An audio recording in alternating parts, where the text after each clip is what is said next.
গল্প মোটা ভূতের ডায়েট প্ল্যান। একদিন গ্রামের পুরনো একটা বাড়িতে একটা মোটা ভূত থাকত। ওর নাম ছিল ভুলু।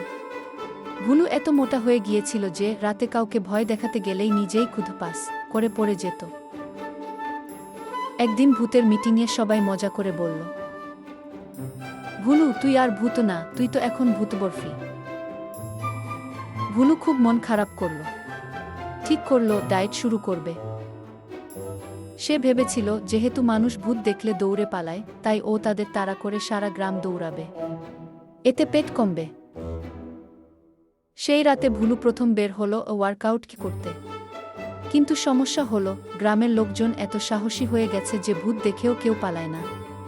উল্টা ভুলুকে দেখে বলল, এই ভূত ভাই, একটু সেলফি তুলতে পারি?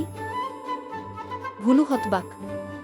সেলফি তুলতে তুলতে ভুলু এত ঘামল যে আস্তে আস্তে ওর ওজন কমে গেল। শেষে ও এত চিকন হয়ে গেল যে রাতে গাছের পাতা নড়লেও সবাই ভয় পেয়ে বলতো, ভুলু আসছে, ভুলু আসছে। ভুলু হাসতে হাসতে বলতো, এখন আমি আসল ভূত, হে হে হে।